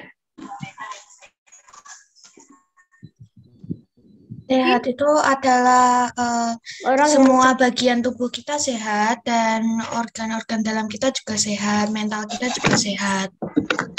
Tidak ada bagian yang sakit. Nggak ada yang sakit, tubuhnya sehat, organ dalamnya sehat, tubuhnya sehat, mentalnya juga sehat. Kita lihat yuk. Nah, ini dia. Sehat itu keadaan sehat baik secara fisik, betul sekali, mental, spiritual, sosial juga ya, yang memungkinkan setiap orang untuk hidup produktif. Nah, secara sosial dan ekonomi ini nih saya ngambil dari undang-undang tentang kesehatan ya. Nah, jadi betul sekali tadi siapa yang memaparkan ya, bahwa orang ini nggak sakit secara organ, secara fisik, secara mental juga nggak sakit. Nah, mental itu apa sih? Sering banget ya dengar kata-kata mental, sehat mental, sakit mental itu apa ya? Ada yang tahu? Mental itu kayak pikiran gitu loh, dari jalan pikiran dan kejiwaan. Oke, pikiran dan kejiwaan. Mungkin ada yang mau menambahkan teman-teman yang lain? Sehat itu harus pola makannya harus sehat, olahraganya juga harus diatur. Oke, pola makan, kemudian olahraga tadi juga sudah disinggung ya sama Pak Hasan Zainuri bahwa kalau kebanyakan main gadget nanti lupa olahraga, makannya di depan laptop gitu ya. Nah, oke, kita menyinggung tentang kesehatan mentalnya ya. Tadi kan judulnya apa? Digital sehat, sehat mental gitu ya. Nah, ini dia. Jadi, kita juga perlu membangun diri kita supaya menjadi pribadi yang sehat, karakter yang sehat, mental yang sehat. Isinya apa mental itu tadi atau sehat itu tadi ya? Jadi di sini ada fisiknya sehat, betul sekali tadi tubuhnya nggak sakit, tubuhnya organ-organ dalamnya juga sehat gitu ya. Kemudian ada sosio-emosional juga. Nah, tadi sudah disinggung secara sosial, apakah kita juga baik-baik saja, apakah kita menjadi orang yang kesulitan dalam beradaptasi, apakah kita menjadi pribadi yang mudah bergaul. Nah, itu kita yang mana gitu. 2 tahun kita bersahabat dengan daring ya, apa-apa online gitu ya, kemudian social distancing juga, alhamdulillah sekarang sudah mulai PTM dan sudah mulai berinteraksi di luar rumah gitu ya, sehingga mengembalikan interaksi sosial yang kemarin tuh sempat dibatasi gitu ya. Nah, itu juga menjadi tolak ukur apakah kesehatan kita, kesehatan mental kita itu sehat atau enggak, benar atau enggak, baik atau enggak gitu ya. Kemudian di situ ada emosional juga. Nah, tadi juga sudah disinggung dampak dari kebanyakan menggunakan gawai atau gadget. Nah, secara emosi itu tidak terlatih. Tadi juga sudah disinggung oleh Pak Hasan ya, tidak terlatih. Jadi kalau misalnya teman-teman main bola bareng teman-teman ya, main bola benar-benar di lapangan seperti itu sama-sama, mungkin ada sentuhan fisik, kemudian ketika kita mau menyampaikan ke teman kita, jaga nih gawangnya, jaga ya, seperti itu ya, itu ada interaksi tuh. Kemudian menyampaikan emosi itu di sini bukan emosi marah ya teman-teman. Jadi emosi itu banyak, ada 6. Ada emosi sedih, ada emosi bahagia, ada emosi haru, ada emosi jijik, ada emosi takut gitu. Jadi macam-macam. Emosi itu macam-macam. Emosi itu perasaan. Nah, emosi itu perasaan. Jadi bukan sekedar marah, emosi marah bukan, tapi emosi itu adalah perasaan. Nah, ketika kita menyampaikan pas main bola sama teman-teman, coba yang di sana dijaga, kamu jadi temanku ya, kamu timku ya, dan seterusnya. Nah, itu interaksi sosial dan melibatkan perasaan, melibatkan kelekatan emosi antar teman gitu. Ada kepercayaan, kemudian menyusun strategi bersama-sama, dan seterusnya ya, banyak. Kemudian kalau lagi kesel, diluapkan misalnya, nggak mau curang, itu nggak bener nih mainnya. Nah, seperti itu ya, tersampaikan emosinya. Nah, yang dimaksud tadi emosinya tumpul atau perasaannya tumpul, kalau kita main gadget sendirian, nggak ada interaksi dengan orang lain, kita mau marah-marahnya sama gadget benda mati. Gimana dong? Nggak ada timbal baliknya gitu ya. Jadi sosial emosionalnya di sini perlu diperhatikan. Diajak ngomong juga diem aja gitu ya. Nah, itu juga perlu diperhatikan. Terus di sini ada kognitif nih. Ini kognitif yaitu cara berpikir ya teman-teman. Jadi kalau teman-teman sampai riset kayak ini kemarin, terus ada hasilnya, nah itu adalah salah satu cara untuk mengembangkan pola berpikir, mengasah pola berpikir supaya meningkat, produktif. Nah itu tadi produktif. Jadi pola berpikirnya ditingkatkan, diaktifkan, tidak diem aja ya, nggak pasif gitu ya. Kemudian ada literasi, nah banyak baca, mengetahui banyak hal gitu ya, menambah wawasan, itu literasi juga penting.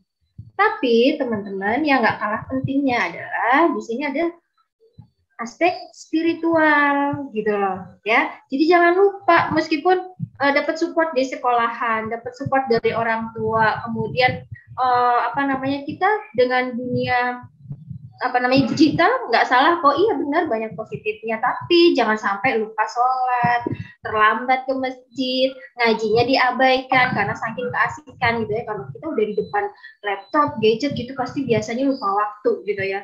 Wah tiba-tiba udah 2 jam, tiba-tiba udah mau habis gitu. Nah jadi aspek spiritualnya juga jangan ditinggal, ini penting. Nah ini kalau misalnya semua hal ini teman-teman bisa diasah dengan baik, nanti baliknya ke tadi sehat fisik, sehat mental. Nah itu tadi ya, maka coba diperhatikan, fisikku sehat nggak ya, aku gampang lemes nggak ya, aku gampang sakit nggak ya, dicek seminggu olahraganya berapa kali, keringetan nggak. Jadi keringetannya nggak cuma makan mie rebus aja yang pedas, yang panas gitu ya.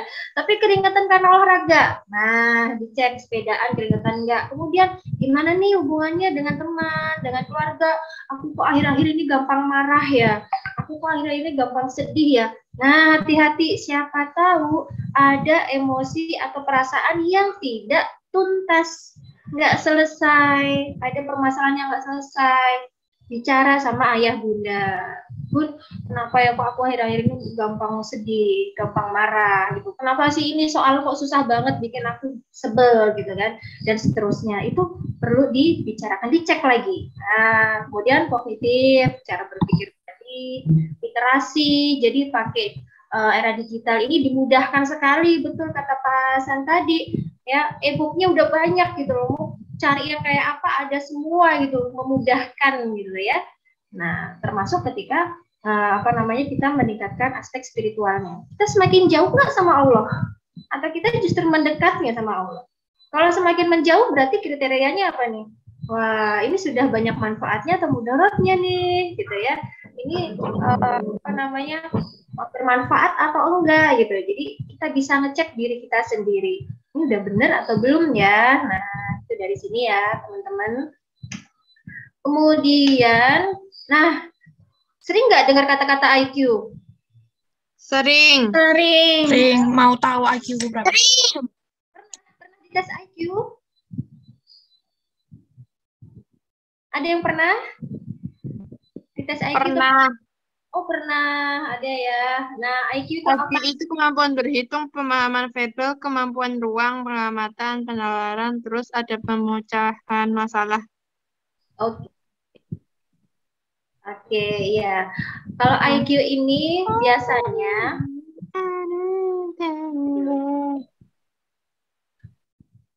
saya nge-freeze kah? Enggak ya? Suaranya jelas ya? Oke, IQ ini biasanya untuk melihat kecerdasan intelektual ya, atau kecerdasan kognitif itu tadi. Kognitif itu kan tadi kita membahasakannya sebagai cara berpikir seperti itu ya. Jadi kita pikirannya rasional atau enggak gitu ya. Kemudian di situ ada kemampuan berhitung. Kemudian ada kemampuan memahami.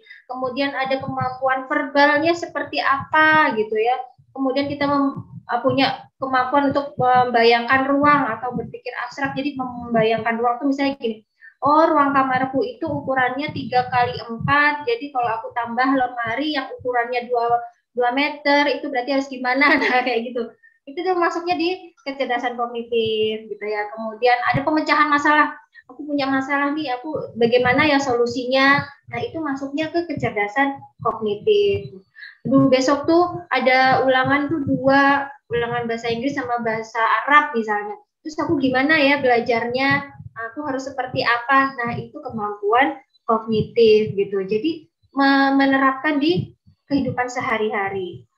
Dan manusia itu nggak selalu hanya IQ saja. Memang terkadang yang IQ-nya tinggi itu nilai akademisnya juga tinggi biasanya, gitu ya.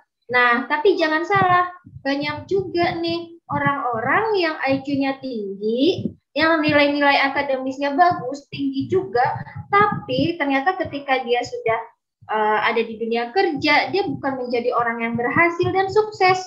Loh, kok bisa? Dia kan IQ-nya tinggi.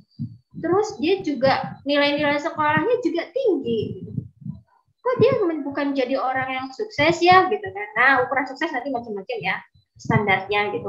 Loh, kok bisa? Kenapa? Karena ini, oh ternyata ada nih yang namanya EQ, emotional quotient, ya. Jadi di sini kecerdasan emosi juga penting. Jadi nggak cukup kalau cuma IQ saja. Kita juga butuh untuk mengontrol emosi, mengendalikan diri, punya semangat, punya motivasi, gitu. Kemudian kemampuan untuk bersosial, berteman dengan orang lain, baik sama orang lain, dan seterusnya. Jadi IQ aja nggak cukup. Bahkan yang IQ-nya biasa, tapi EQ-nya tinggi, nah itu biasanya juga menjadi orang yang mudah diterima di masyarakat, kemudian menjadi orang yang mudah berada di lingkungan yang baru, seperti apapun dia bisa untuk beradaptasi. Jadi EQ ini juga penting teman-teman. Makanya kalau misalnya bolehlah kalian kita hidup berdampingan dengan era digital ini ya, gitu ya, semua serba online dan kita bisa menemukan, bisa meng-create, kita bisa melakukan aktivitas apapun dengan sesuatu yang berkaitan dengan digital. It's okay, nggak apa-apa. Tapi kita juga jangan lupa dengan EQ ini tadi. Jangan sampai EQ kita itu menjadi tumpul. Nah, gitu. Karena ini juga bekal gitu loh. Nah, tapi ternyata ketika IQ dan EQ ini sudah seimbang, kok masih ada ya orang yang merasa kosong, merasa hampa, karena banyak loh. Kan kebetulan saya juga praktek ya, jadi kadang menemukan klien-klien yang dia sudah pintar, dia S2, kemudian dia juga baik, tapi kenapa dia merasa hampa gitu. Nah, ada apa ini? Nah, ternyata ini di sini ada SQ. Jadi ini yang tidak boleh kita lupakan juga, yaitu kecerdasan untuk menghadapi persoalan. Jadi ada makna, ada nilai dari keyakinan diri kita. Keyakinan itu dalam artian agama ya. Jadi bagaimana sih kita memecahkan masalah? Kalau kita punya masalah itu seperti apa gitu ya, baik buruknya, manfaatnya, mudorotnya gitu ya. Jadi kalau kita muslim ya kita kembalikan gitu. IQ-nya tinggi, baik sama orang, IQ-nya oke. Tapi kalau kita itu tidak sejalan dengan apa namanya syariat, Islam gitu kan, apakah Allah ridho gitu. Nah, kita jadi kembalikan lagi spiritual passion kita juga harus dijaga, harus tinggi. Kan banyak ya orang yang pintar tapi kok nggak ada akhlak. Nah, gimana ya? Banyak orang pintar, ilmunya tinggi tapi kok nggak ada akhlak. Nah, itu ya perlu dijaga gitu. Jadi jangan sampai seperti itu. Bahkan ada ungkapan bahwa akhlak itu harus lebih dulu daripada ilmu. Kalau ilmu saja tapi kita tidak punya yang akhlakul karimah, nah itu juga menjadi bahaya. Kenapa bahayanya? Ilmunya nanti bermanfaat enggak? Ilmunya nanti bisa dilakukan untuk hal yang baik enggak gitu ya. Nah, kayak kemarin saya melihat hasil risetnya. Bentar. Nah, saya buka dulu nih. Judul-judulnya bagus-bagus banget loh. Tema-temanya kan kemarin saya minta. Nah ya. Nah, ini dia. Internet yang untuk menambah wawasan. Nah, ini kan juga bermanfaat gitu loh. Bermanfaat gitu. Kemudian jenis-jenis hiburan online yang mencerdaskan otak gitu. Nah, berarti kan ada tujuan yang baik, ada tujuan yang bermanfaat gitu. Nah, ini sejalan nggak dengan syariat keislaman? Kalau sejalan berarti insya Allah apa yang dilakukan itu baik, apa yang dilakukan itu bermanfaat dan Allah ridho gitu loh.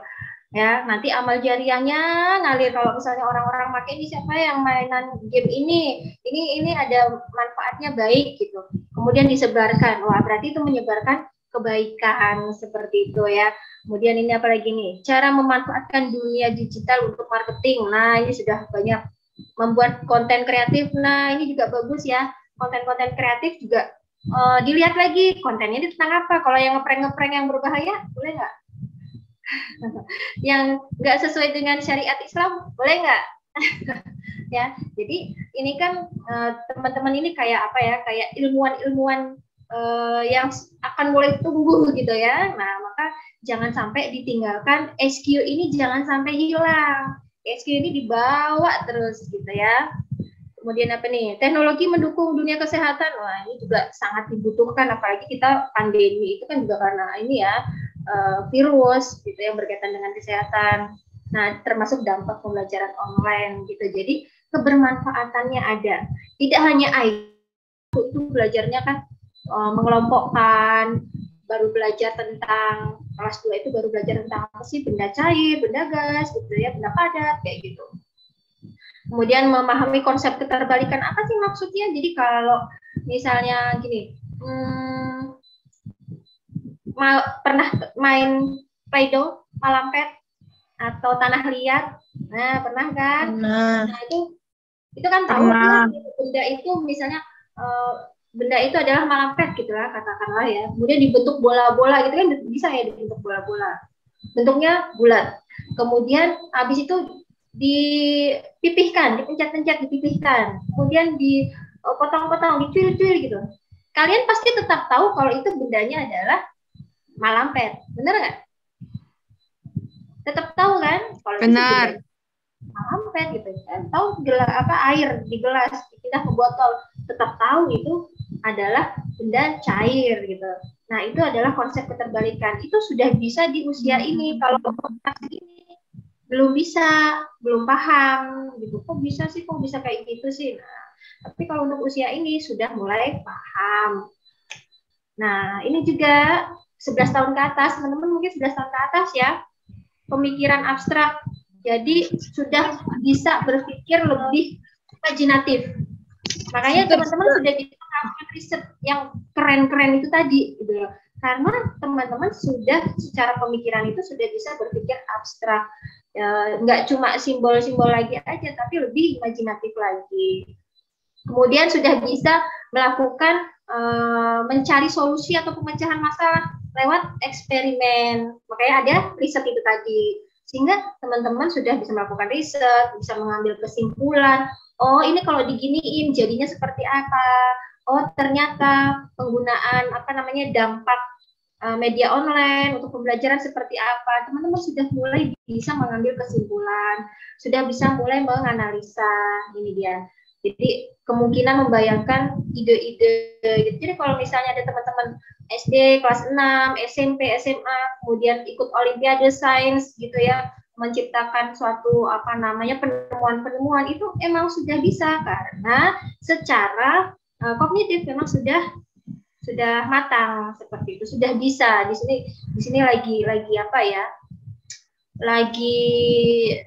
mulai lagi naik-naiknya gitu ya, untuk membayangkan kemungkinan ide. Jadi makanya ide-ide anak muda, remaja itu bagus-bagus gitu loh, baru-baru, karena imajinasinya mulai berkembang gitu. Beda dengan angkatan yang sudah sepuh-sepuh ya. Jadi imajinasinya udah kepentok dengan pengalaman-pengalaman seperti itu. Nah, kalau seperti kalian ini sudah mulai saatnya menumbuhkan rasa ingin tahu yang tinggi gitu. Kalau memang itu dengan dunia digital, rasa ingin tahu yang tinggi, oke, lakukan aja gitu. Lakukan aja, tapi jangan lupa dengan SQ itu tadi ya. Nah, seperti itu.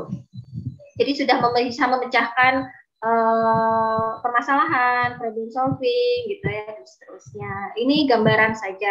Artinya kalian di usia ini tuh sebenarnya memang sudah siap, sudah bisa seperti itu.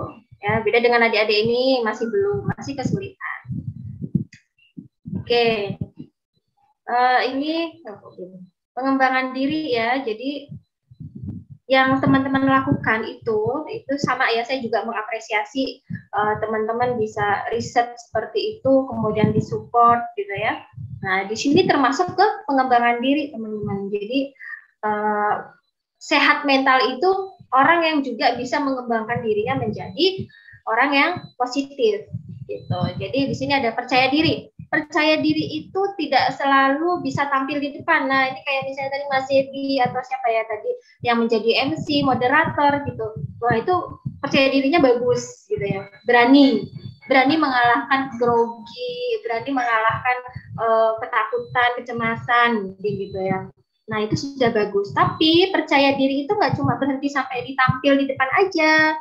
Enggak, percaya diri itu ketika memilih sesuatu, yakin ini pilihanku, aku sudah mempertimbangkan, ini lebih baik daripada ini, aku mau ngambil ini aja, ngambil keputusan. Nah, itu juga masuk ke dalam percaya diri gitu. Nah, kemudian belajar dari pengalaman. Nah, mungkin melakukan riset ini belajar dari pengalaman, menjadi MC, menjadi moderator, belajar dari pengalaman, itu mengembangkan diri. Kita punya pengalaman-pengalaman yang positif, yang produktif. Kemudian menghargai waktu. Nah, oke lah ya, kalau misalnya kalian memang mau fokus di mengembangkan dunia digital ini, hargai waktu. Itu tadi ya. Jadi tahu manajemen waktu bahasanya. Jadi teman-teman harus bisa membatasi, oh aku mau fokus belajarnya berapa jam. Kemudian supaya nggak nabrak azan maghrib atau isya atau asar atau waktu-waktu sholat gitu, berarti aku harus berhentinya di jam berapa, aku harus mulainya di jam berapa, kayak gitu. Kalau misalnya aku juga butuh hiburan, aku juga pengen main game, oke, kasih waktu jam berapa sampai jam berapa, itu diatur sendiri. Kalau masih kesulitan mengatur sendiri, minta didampingi ayah bunda. Bun, aku aktivitasku dalam seharian aku tuh mau ini misalnya. Tapi aku masih kesulitan bagi waktu, enaknya gimana ya Bun ya? Sharing lah, ya sharing gitu. Jadi terbuka aja sama orang tua, supaya komunikasinya juga bagus, berjalan dengan baik. Hargai waktu, makan juga, mandi juga, jangan lama-lama di kamar mandi. Oh mungkin bersih-bersih ya boleh lah, gitu. Tapi kan nggak setiap mandi ya. Nah jadi menghargai waktu, karena menikmati waktu ya, menghargai waktu itu juga bisa kita katakan sebagai menikmati waktu. Jadi menikmati waktu itu seperti apa? Ya apapun yang sedang kita hadapi, mau itu lagi belajar, mau itu lagi sama orang tua, mau itu lagi sama teman, mau itu lagi sama game, mau itu sedang acara seperti ini, dinikmati. Itu namanya menikmati waktu. Fokus di situ.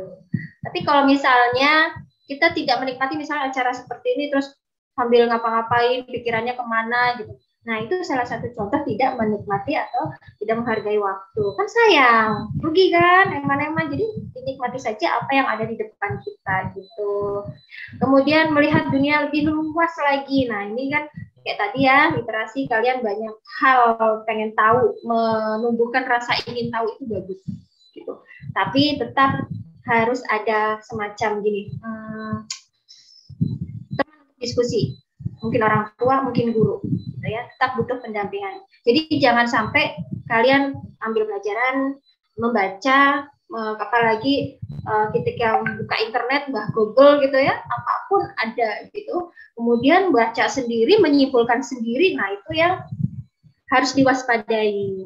Gitu. Jadi tetap harus ada diskusinya dengan orang tua atau guru. Karena gini, beberapa kali klien remaja yang Bunda Vera hadapi, itu teman-teman remaja ini, kakak-kakak ini memang banyak baca gitu ya, banyak baca, pengen tahu, tapi akhirnya jadinya overthinking gitu, karena selalu melakukan self diagnosa untuk dirinya sendiri. Oh, ternyata aku mengalami kesehatan mentalku sakit, oh aku mengalami stres, aku mengalami depresi, dan itu dipikir sendiri. Nah, itu yang bahaya.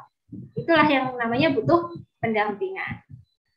Kemudian menghargai diri sendiri dan orang lain. Jangan lupa bersyukur untuk menghargai diri sendiri. Kalau belum bisa, kalau gagal, kalau salah, it's okay, itu wajar. Yang bisa dilakukan adalah benahi diri, jangan sampai kesalahan itu berulang. Gitu. Menghargai diri namanya ya, juga menghargai orang lain. Kemudian adanya dorongan untuk berprestasi. Nah, itu tadi ya, rasa ingin tahu yang tinggi. Jadi itu makanya kenapa diapresiasi banget nih teman-teman bisa melakukan riset seperti ini. Nah, karena masuk ke dalam pengembangan diri. Ya, jadi tadi Bunda Vera memaparkan landasannya jangan sampai lepas ya. Ada IQ, ada EQ sama SQ. Gitu. Itu jangan lepas. Oke, materi saya singkat aja. Terakhir, nah ini dia. Jadi tadi judulnya sehat digital kan ya, sehat digital juga harus sehat mental. Nggak apa-apa, kita memang mau nggak mau kita memang harus berdampingan hidupnya sekarang apa-apa serba online gitu ya. Tetap harus memperhatikan kesehatan mental kita. Cek kalau kita sudah mulai keselnya nggak beralasan. Cek kalau kita udah mulai emosi marahnya udah nggak karuan. Cek apa-apa kok saya gampang marah. Itu harus punya kesadaran diri bahwa kok sekarang perasaanku nggak karuan ya. Nah, ngobrol lah. Jadi kita harus memperhatikan kesehatan mental kita kayak apa. Kok sekarang temenku sedikit ya. Kok aku udah lama ya nggak main bola bareng sama teman-teman. Gitu ya. Jadi perhatikan kesehatan mental kita itu tadi. Ya, tadi ada apa aja nanti diundur slide-nya, nanti Bunda Vera kirim deh. Ada emosinya kayak gimana, sosialnya seperti apa, tadi juga sudah disinggung sama Pak Hasan Zainuri ya.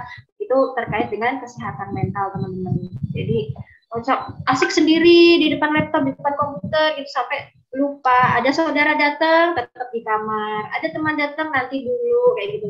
Akhirnya lama-lama kita hanya hidupnya sendiri. Itu dampaknya ya, makanya seimbang. Kita juga butuh sehat gitu ya. Kemudian perhatikan kebutuhan dan tugas perkembangan gitu. Jadi itu tadi kayak tangga itu tadi. Kalau misalnya di sini untuk orang tua dan guru maka sesuaikan dengan usianya. Usia segini bolehnya berapa jam? Usia segini bolehnya berapa jam? Tanggung jawab gitu ya. Anaknya Bunda Vera waktu sebelum pandemi selalu nanya, waktu itu masih kelas 6, nah sama seperti kalian masih kelas 6 saat itu, dia udah nanya, kapan saya boleh punya HP sendiri? Maka jawaban Bunda Vera adalah ketika kamu sudah bisa bertanggung jawab terhadap aktivitasmu deh, gitu. Sudah bisa mengontrol diri deh, itu dari saatnya kamu punya HP sendiri. Pandemi, ya udah akhirnya mau nggak mau ya kita harus tetap memperhatikan kesehatan mentalnya itu tadi. Aktivitas sama gadget lebih banyak, iya karena daring dan seterusnya. Tapi jangan lupa di situ harus ada bagaimana mengasah perkembangan emosi, sosial dan seterusnya. Komunikasi dengan keluarga dan seterusnya. Jadi yang Bunda Vera lakukan dengan keluarga adalah ketika makan. Nah itu tadi kata Pak Hasan ya, jangan makan di depan laptop atau komputer, jangan bawa HP di meja makan dia. Karena ajang makan bersama anak-anak sama orang tua itulah ajang untuk quality time. Situlah. Jadi tinggalkan dulu aktivitas di kamar, di depan laptop, pekerjaan. Kita sama-sama makan sama-sama, itu adalah quality time terbaik. Gitu. Kemudian asah IQ, SQ, jangan dilupakan ya. IQ saja nggak cukup. Kemudian IQ aja juga nggak cukup. Kita butuh SQ. Kita butuh pedoman yang kuat, landasan yang kuat apa? Quran dan hadis. Ya, kita kan agamanya Islam, Muslim gitu, maka kita kembalikan lagi ke sana. Apa yang kita lakukan bermanfaat enggak gitu. Sesuaikan dengan tingkatan usia. Nah, misalnya mungkin tayangan, berita atau apa ya, bisa disesuaikan. Hindari pubbing, sikap mengabaikan interaksi sosial. Nah, ini juga ada nih mahasiswanya Bunda Vera sedang melakukan riset tentang pubbing, yaitu mengabaikan interaksi sosial. Kalau lagi makan semuanya bareng-bareng sih, tapi dia asik. Lagi ngumpul sama temannya bareng-bareng sih, tapi dia asik sama HP. Nggak bisa lepas. Mengabaikan interaksi sosial. Nah, itu juga nanti terkaitnya dengan kesehatan mental. Gitu ya. Kemudian self development yang tadi juga harus seimbang. Ada 5 hal tadi ya yang di awal. Semoga teman-teman ingat. Kemudian pembelajaran digital, tetap perhatikan adab bermajelis. Gitu. Jadi selama daring ini memang yang agak menyingkir Pak Hasan dan teman-teman guru, Pak Guru yang lain. Adab bermajelisnya kok akhirnya terkikis seperti itu ya. Bahwa kita Muslim, kita juga melakukan sunnah-sunnah dari yang dicontohkan Rasul gitu ya, adab-adab gitu, termasuk adab yang simpel aja, adab makan itu tangan kiri sambil duduk, seperti itu dilakukan nggak? Kalau nggak dilakukan dosa nggak? Kalau dilakukan gimana? Gitu ya. Nah, adab bermajelis ini ternyata juga penting banget.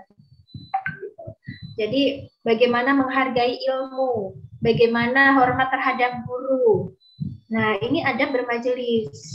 Seperti itu ya, harus diperhatikan, jangan sampai terkikis karena kita tidak menutup mata ketika perkuliahan atau daring itu bisa di samping ngapa-ngapain bisa di samping ngapa-ngapain gitu kan, dengerin sambil minum es teh mungkin, atau ngapain sambil tiduran mungkin. Nah, seperti itu. Nah, di zaman Rasul ketika ada majelis itu bahkan membuka buku, suara lembaran terbuka aja sangat hati-hati, duduk tenang seolah-olah ada burung di atas kepala kita supaya nggak terbang gitu. Itu ada bermajelis, makanya generasi terbaik adalah generasi yang ketika para sahabat seperti, karena adab majelisnya benar gitu. Nah, semoga nanti bisa diatasi ya, ini juga PR bersama bahwa pembelajaran digital ini juga akhirnya kok sepertinya mengikis adab bermajelis, adab terhadap guru, adab terhadap ilmu, seperti itu.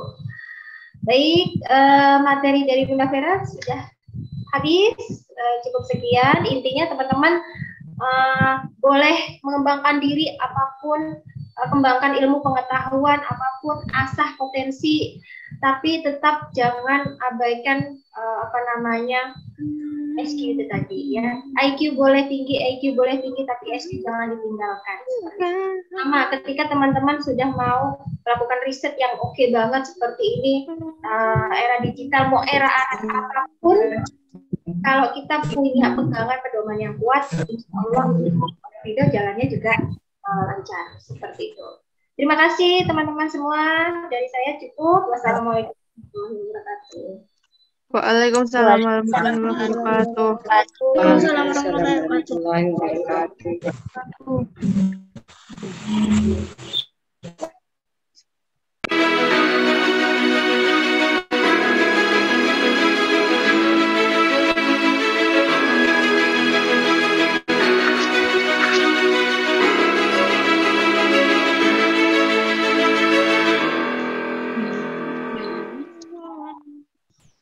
Oke, keren sekali materinya. Kita jadi paham tentang digital kesehatan mental. Nanti kita perdalami lagi melewati sesi tanya jawab. Baiklah, saatnya kita memasuki sesi tanya jawab. Silakan kepada seluruh peserta webinar bisa mengirimkan pertanyaan lewat chat room atau langsung bertanya ke narasumber dengan klik tombol raise hand terlebih dahulu ya.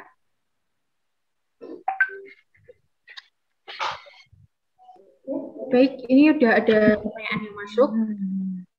Saya bacakan.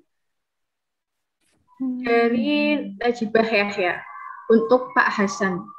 Saya izin bertanya, saat ini dengan kemajuan teknologi e-sport juga berkembang pesat, anak-anak juga sangat menyukai. Bagaimana pendapat Pak Hasan Zainuri tentang hal ini? Kira-kira apa saja manfaat dan bahayanya?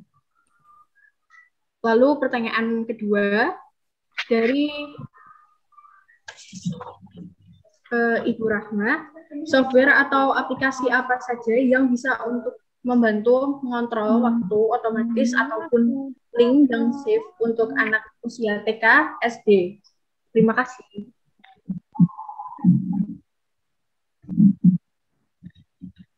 Baik, saya coba langsung menjawab. Ya, oke. Terima kasih ya pertanyaan yang diberikan oleh Ibu Najibah Yahya ya, dan juga Bunda Rahma nih. Jadi untuk pertanyaan pertama, mungkin ada semacam pepatah ya Bu, bahwa kids are growing up kids are growing up on a digital playground. Jadi di era digital sekarang ini memang anak-anak ya, dalam hal ini siswa SD ya, anak saya juga masih di bawah 5 tahun, memang sekarang ini mereka anak-anak ini sedang berkembang dalam dunia era digital. Jadi apapun itu kita tidak bisa memungkiri. Dan memang betul ketertarikan anak, ketertarikan siswa-siswi kita dalam hal ini dalam pembelajaran interaktif ya, penggunaan teknologi, smartphone, bahkan yang berkaitan dengan entertainment ya, seperti games gitu ya, dan lain sebagainya, itu tidak bisa kita hindari atau tidak bisa kita memang dunianya sekarang seperti itu ya, tidak bisa kita hindari. Namun kita sebagai orang tua, dalam hal ini saya memposisikan diri sebagai orang tua, anak saya masih berusia 4 tahun dan 1,5 tahun ya, dan saya juga sebagai pengajar di universitas, dalam hal ini peserta didik saya adalah mahasiswa. Nah, saya selalu memberikan wawasan kepada anak saya bahwa seperti yang saya sampaikan tadi, ada teknologi, oke, ada kemajuan di bidang smartphone, oke, kemajuan di bidang literasi juga oke. Nah, kita nggak bisa memungkiri itu, tapi saya selalu memberikan wawasan bahwa kita harus ada batasan gitu ya, harus ada rule. Nah, harus ada rule dan role ya. Role di sini peran orang tua, rule di sini adalah aturan. Nah, tadi juga sudah disampaikan oleh Bu Vera terkait dengan kesehatan mental ya, dalam hal ini untuk bisa mencapai sehat mental tentu juga harus sehat digital. Nah, tentu ada rule, ya ini aturan yang perlu diberikan oleh orang tua kepada anaknya atau diberikan oleh guru kepada anak didiknya, dan itu harus stick on it ya, harus diikuti bersama-sama supaya terjadilah nuansa penggunaan teknologi yang benar-benar sesuai dengan kebermanfaatannya, tidak lebih dan tidak sampai ke gadget addiction ya. Karena kalau terjadi gadget addiction ya, tadi juga sudah disampaikan oleh Bu Vera banyak sekali dan luar biasa ya, berkaitan dengan dari psikologis ya.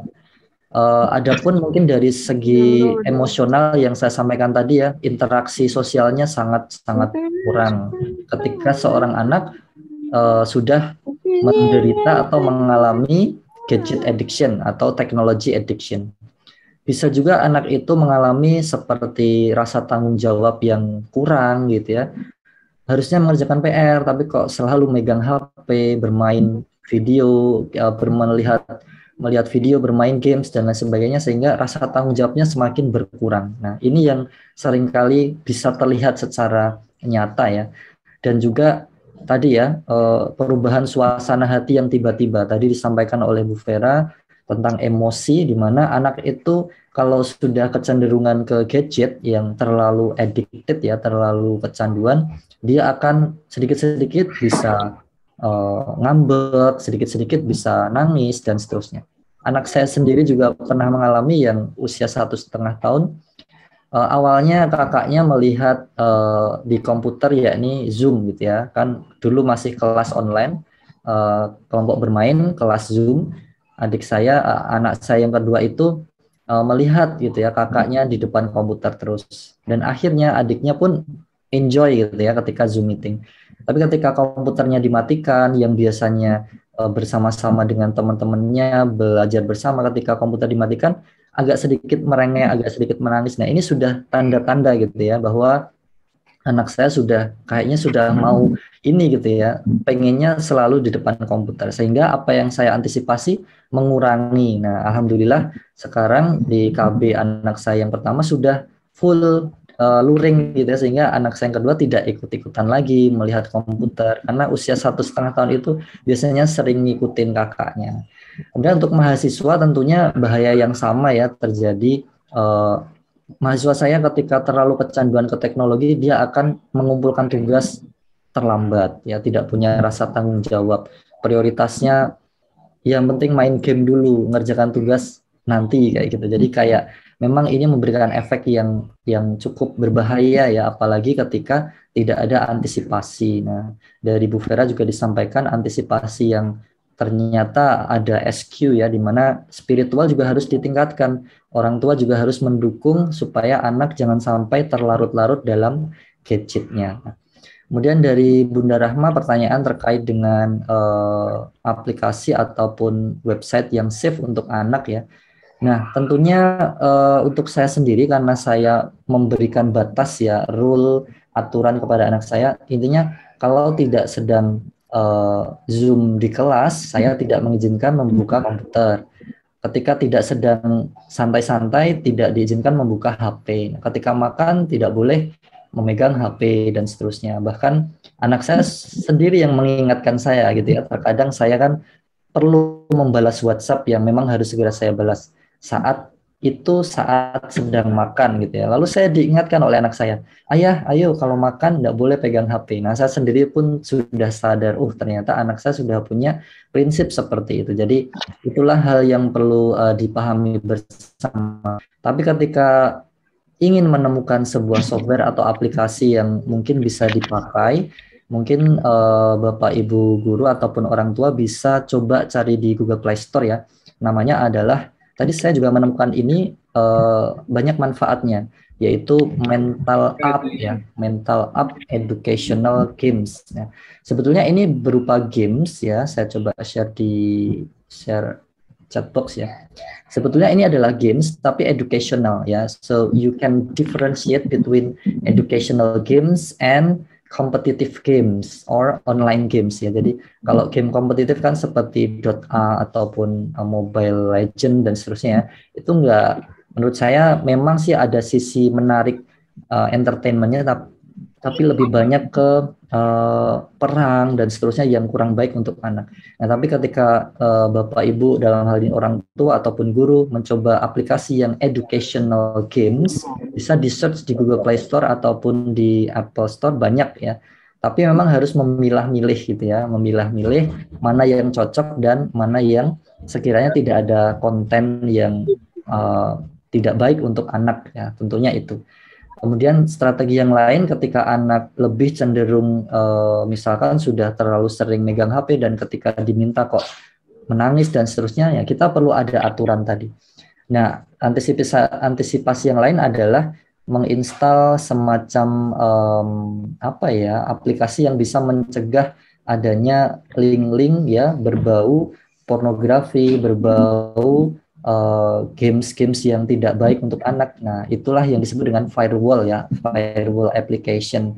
Biasanya sih diinstal di Android, banyak jenisnya, tinggal di search aja firewall ya, firewall application for smartphone. Nah, biasanya aplikasi itu akan mencegah ketika ada konten yang tidak baik dan ketika ada link-link yang tiba-tiba muncul ya ketika anak kita melihat video di YouTube misalkan. Nah, itu akan mengantisipasi atau mengurangi ya terjadinya hal yang tidak diinginkan ketika anak kita mungkin memang sedang melihat HP yang memang kita tidak bisa hindari, tapi harus diberi batasan tadi ya, Bapak Ibu dan adik-adik semua yang saya banggakan. Tentunya megang HP boleh, ada waktunya ya, ada rule-nya ya, ada rule-nya. Nah, Dan orang tua harus punya role di sini. Guru harus punya role di sini. Dan kembali lagi ke spiritual tadi, harus dimulai dari diri sendiri. Mau tidak berubah supaya menjadi lebih baik. Nah, kalau mau, insya Allah Allah akan mendukung itu semua. Mungkin itu saja dari saya. Terima kasih. Baik, terima kasih Pak Hasan. Selanjutnya akan ke teman saya, Devi.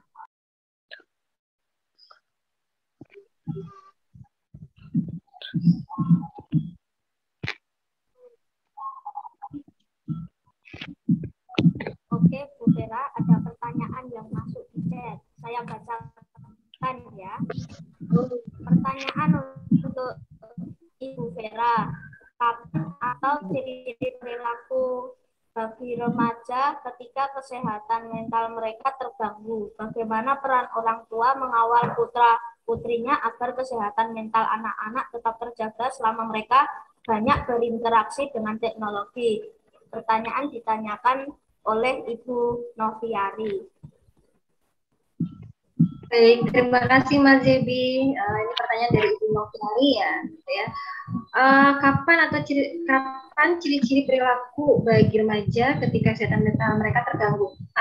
Jadi orang tua atau guru itu adalah orang baik, gitu ya, pada anak-anak kita. Jadi ketika kita lihat ya kesehariannya, aku